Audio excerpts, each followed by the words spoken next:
আজকে আমরা যে বিষয়টি নিয়ে আলোচনা করব সেই বিষয়টি হলো আমরা শুক্রবার দিন যে আমল করি আমরা, অর্থাৎ শুক্রবার দিন অনেক গুরুত্বপূর্ণ আমল আছে।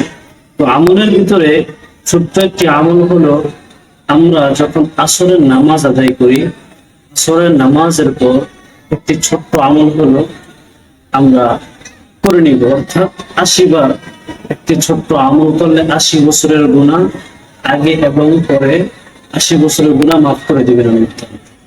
তো আমলটা কি আমাদের অবশ্যই জানা দরকার। আমরা কি করি, শুক্রবার দিন আসলে আমাদের যে ভুলটা হয়, আমরা কি করি, অনলাইন জগতে যখন সামাজিক যোগাযোগ মাধ্যমে আমরা কি করি, জুম্মা মুবারক লিখে পোস্ট করি। তো জুম্মা মুবারক লিখে যদি না পোস্ট করে, এটার দ্বারা তো আমাদের কোনো ফায়দা হচ্ছে না।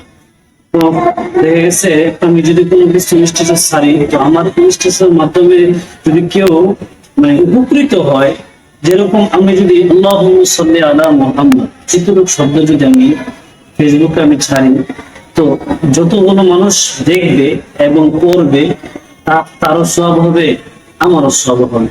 কিন্তু আমরা কি করি, শুক্রবার দিন আসলে জুম্মা মুবারক, তো এইগুলো আমরা বর্জন করবো আজকে থেকে। যেহেতু আমরা ফেসবুক চালাই, তো সামাজিক যোগাযোগ মাধ্যমে আমরা এমন কিছু দিব, যেরকম আমরা ছোট্ট ছোট্ট দোয়া দিব, যেরকম আমরা ফজরের নামাজের পর কি দোয়া করতে হয়, আল্লাহুম্মা আজরিনি মিনান নার, ছোট্ট একটি দোয়া, আল্লাহ তাআলা আমাদের সবাইকে জাহান্নামের আগুন থেকে বাঁচায়। তো এরকম ছোট ছোট কিছু আমল, যেরকম নামাজের পর আমরা কোন দোয়া করতে হয়, মানুষের কোনো স্মরণ থাকে না।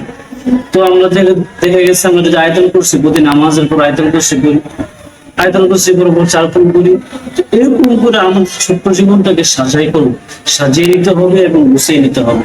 তো আমরা যদি সাজাইতে পারি এবং গুছাইতে পারি, আমাদের সামাজিক যোগাযোগ মাধ্যমে আমরা এরকম ভাবে গড়ে তুলবো যে আমার ফেসবুকটা, আমার ইউটিউবটা আমার যেন জাহান্নামের কারণ না হয়ে যায়। তো আমি এক সময় থাকবো না, কিন্তু ফেসবুকে আমার কমেন্টটা থেকে যাবে।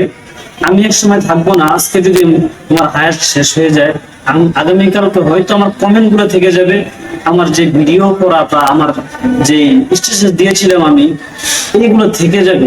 যদি বাজে স্ট্যাটাস দিয়ে থাকেন, তো এই বাজে স্ট্যাটাস গুলো আপনাকে খুব ভোগান্ত করবে, অর্থাৎ আপনার জাহান্নামের আগুনে পাকড়াও হবেন। তো এই বিষয়গুলো আমাদের খুব জানা দরকার, যে আমরা ফেসবুক অথবা ইউটিউব অথবা পোস্ট করি সারাদিনের ভিতরে, তো অশ্লীল কোনো পোস্ট আমরা না করি, এগুলো থেকে আমরা বর্জন করি। আল্লাহ আমাদের সবাইকে তৌফিক দান করুন। আসসালামু আলাইকুম ওয়া রাহমাতুল্লাহি ওয়া বারাকাতুহু।